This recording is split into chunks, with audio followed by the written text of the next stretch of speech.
That's right. We are going to cover 3 music making tips from Marie Davidson, especially focusing on the music producer mindset side of things. And in this episode, we're going to have a look at how is communicating via music a cure for depression? We'll ask, do you work for the music or are you working against it? And we'll find out if you don't doubt, then there's maybe something wrong with you, which might be hopeful news to all the people out there who are a bit of a doubter when it comes to their creative projects. So let's get straight into it. So, can communicating via music be a cure for depression? A big question. But let's see what Marie Davidson's got to say on the topic. Now, she said, I didn't know what to do about my depression, and she started the whole electronic Marie Davidson solo project as a catharsis.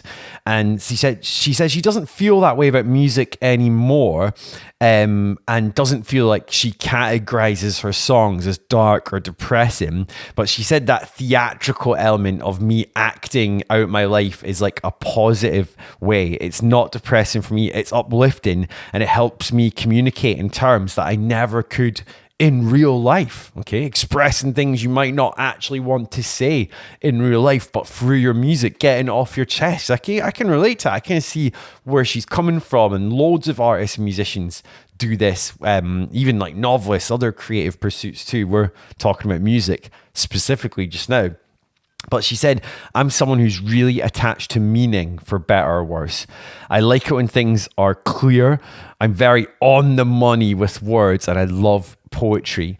And she doesn't have a problem with abstraction, but loves words and loves languages, loves communication. And she said, it's really important for me to be able to communicate with other people and to be understood. I've had that need even as a child to be understood. And I'm sure like almost all humans have that need. We want to be heard and understood.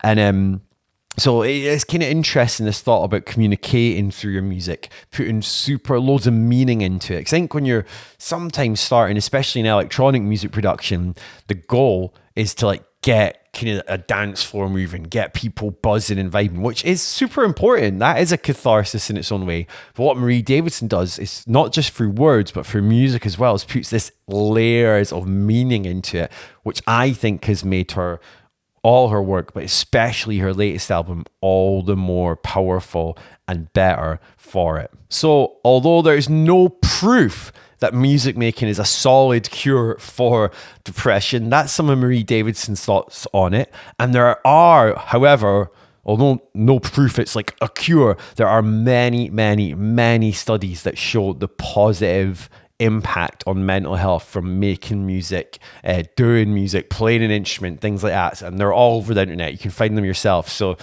chances are if you're watching this, you're maybe a music maker already. I'm guessing so. Using DAWs like Ableton and stuff and synths. That's probably why you're here and on this channel. If you're new to the channel and you're thinking about starting making music because you saw the title of this, I'd say do it. It's one of the best things you can ever do, a lifelong passion and hobby. And it's not just about making music that explodes and goes viral and you fill out venues. It's doing it for you to express yourself, and you can lose hours in it, and it's like one of the best things ever. Okay, let's move on to our next point from Marie Davidson. So I've got a question. Do you work for the music or are you working against it? Which is quite an interesting concept. You know, we've all had experience that flow state where you're just like making stuff. I think that's when you're working for the music almost. It's flowing through you and you're almost like doing its service, doing its work, which is kind of a weird sort of feeling, but many music makers talk about this. She said, I see collaboration as a natural thing. I am working for the music. I'm not working for myself when I work on the composition process. I'm just working for the music. So although she's expressing herself through music, it's not just about her. She's like trying to follow the lead of the music as well and the feel of it, which is quite mystical and strange. But loads of artists talk about this, and I'm starting to totally believe it myself, how like music almost flows through you like this mysterious energy, and you're sort of along for the ride, and sort of your feelings and thoughts get mixed in with it. But the more you try and focus on the ego side of it, the less well it works. It's kind of quite interesting concept. And that's why she said she also loves having people working with me on my songs for that collaborative activity, collaborating with the music, with other people, really important to her. She actually said, I started my music process with collaborations. It's the root of my practice and my background, my initial entry point into music. She said, I'm mostly self-taught, but got some music skills and social skills through collaboration with different people. So yeah, it's really important, that collaboration idea of working with the music, but then also working with other people. I came up with an idea today. I posted it on my Instagram, I think. And the idea is collaboration equals growth. Like, it is like really important to collaborate. And it's something I found hard. When I was doing my solo electronic stuff, it was just me. But it kind of wasn't, because I'd found this community of amazing electronic artists who did live electronic music in Scotland, and we worked in Edinburgh and Glasgow and the Highlands together and done loads of cool stuff, even though we're mostly solo artists. And then when I was forming my dance punk band No TV, at a point it's been hard because you have to give up the reins a little bit. You have to allow some of your ideas to be squashed a little bit to try and make other ones come through that are better. So but in the end of it, No TV, the project I'm working on, is like growing really well. And same with Last of the Free with my brother, when we were doing that collaboration together on like Celtic electronic music, and that was better for it, even though sometimes you're like, some of the things you thought were good might actually end up getting rejected, but overall the end product's better. It teaches you not just that lesson, but other ones too. So you should definitely seek out collaborations. There's loads of memes on the internet with music producers like, want to collaborate, bro, with like quite funny pictures, and I get it. One reason we become music producers because we want a bit more control, but I do think it's really worth branching out. So I want to give you a free gift since you've watched this far. This is for people who need to fix their mix, and it's the biggest stumbling block for music producers I've found when researching and coaching music producers and stuff. And this is for people who can always hear more and I'm never finished with it. So it's a 4-step guide, a PDF, and it covers things like how buying more plugins is not the solution, but the EQ trick in it might help you more. How you should never do certain things when trying to finish a mix. And also, I really want to say F you to procrastination and demotivation, the biggest sort of disease going through the music production community, and how you can actually get energized to finish your best projects and get them out there. That's what I want to do to help you. It's a 4-step PDF. Click below to get it. And I think it's so good, I even guarantee it. If you go for it, struggle with it, you can book one of my 5 free Zoom calls. I only do 5 a month, free. And you can join on one, and I'll one-to-one actually coach you a bit through it. That's my little gift to the community. Anyway, click below and get it. Let's get to our next point.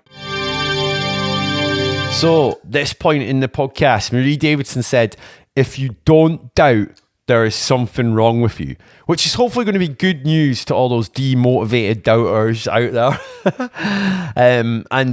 I have to admit, I'm quite optimistic and positive person, but I have doubts about my projects. Even today with classic thing is when you're looking at the stats for your latest song or video, and sometimes you're like, am I just a wee bit shit? Like, is this like fucking... I just suck at this a little bit. So good news from Marie Davidson is doubting is actually normal. It makes you real. So she said, I think if you don't doubt, there's something wrong with you. You should doubt. Doubting and questioning are very important in the creative process. It makes you work harder, and this is how you progress. What a quote. I love that thing of like, it's about putting in the work. It's about doing it, and it shouldn't feel like work because you love it, but you do have to sink in those hours and actually do it. Do the thing you said you love doing and want to do, and do more of it. So sometimes it's not about making things better. It's just about doing more of it. And by doing more of it, you get better. And this is something I really believe. There's a whole theory about it, the 10,000 hours concept by Malcolm Gladwell. Well, he popularized it anyway. Anyway, I do love stuff like that. And she said the only problem with doubt is that if you let it overtake you, then you're done. It can literally stop you. Okay. So doubts don't usually stop me, she says. They're scary, but I've always lived with it. So that's the little caveat. You've got to, the way to get over doubt is just to do more. Keep working at it, do more, get more hours in Ableton. And if you have loads of discarded projects, that's fine, but some of them will be the absolute gems along the way. And it's actually, what I'd like to say is so normal to have loads of discarded Ableton projects. Like Fortet said he had about 900 odd for his latest album. An album of what? Like, I can't remember the exact number, but going to be about 10 songs, right? 900 projects discarded. So I think I love hearing that and normalizing this thing that it's okay to make loads of rubbish as long as you get the best bits out of it. And don't be disheartened if you make something one day and you're like, that's a bit crap. So yeah, this is a great thing. If you don't doubt there's something wrong with you, just don't let it overtake you. So that takes us to the end of the podcast. I hope you've enjoyed it. Remember, I want to help you fix your mix for free with a free guide. Click below. And it's just a pleasure having you here. This is the end of Podcast Waffle, as is the tradition. So I hope you're good. Give me a comment below. Well, I genuinely want to know who's watching this. What are you working on? What's your biggest problem right now with your project? How could you make it better? I want to hear from you. How are things going with your music? And in the comments, the more we do that, it'll be cool seeing other producers and music makers connecting as well. That's a big part of what I want to build. And that's a big part I want to build. Because remember I said in this podcast, I was looking through the stats of my YouTube videos, and sometimes you doubt, oh, am I just a bit rubbish? And I noticed any video that was about gear, equipment, stuff like that, had way more views than other ones. And I'm just like, it makes me a bit sick in my mouth that. Because like, I have this sort of saying, creator, not consumer. Creator, not consumer. Okay. And I agree, you do need cool tools and fun toys to make your music on. I get that. And even I've been watching some YouTube videos recently about, I kind of want a Moog grandmother or the Behringer clone. And that's fine, but don't get obsessed in this whole like gear buying thing. And like, I swear, if I just made videos about gear, this channel would be like 20 times bigger in view count and stuff like that. But I just don't fucking care. Like, I kind of, like, the people that do watch this, I kind of want it to help them more. And with like, by learning from famous artists, not just about their mindset, and we will talk about gear and technique on this channel and have done in the past with like using different things and bits of equipment, because it is important, it's fun, you know. I was in Albion Room Studio just yesterday, and it was so cool seeing their big SSL desk and Neumann U87 mics and all that. I love all that stuff too, but it's good not to be obsessed with it and your main focus. Like, the tools are important, but the main thing is like the end product and the result. So the tools can help you get quality results in terms of like actual just like audio quality and things like that. But they won't do the art for you. They won't communicate for you. They won't put feeling into it for you. That's got to come from you. And that's why every so often, or quite a lot, I like to do these videos rather than other ones, which are more about technique and gear and stuff. It's mostly about this kind of, what can we learn from these great artists that might help you get over your mental blocks and barriers, which is often the biggest challenge. And we often think, oh, buying this new synth or drum machine, that's what's going to help that mental block or barrier. But often it's not. Sometimes it is, because it is sometimes fun. But yeah, so hope you're enjoying them. Thanks for staying to the end. Hopefully for new people, that's a little description of the channel and its vibe.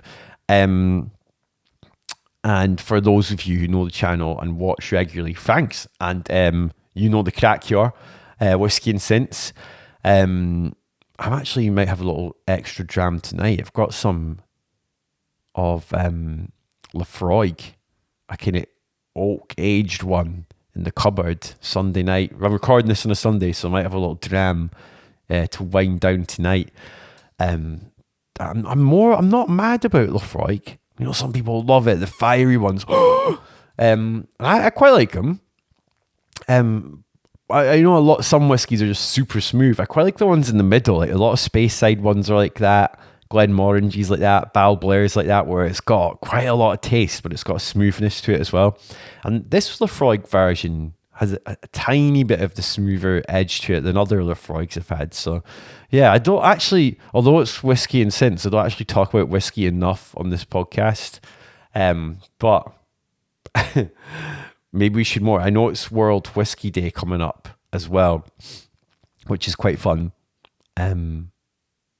May we should do something special for that. And I thought I'd show you this actually, since we're doing a mega waffle at the end of this podcast. Sorry for anyone who's like, oh, fucking, I don't want to watch this video, it's too long. I'll catch you later. But if you want to stay behind and see this, I've got, this is quite cute.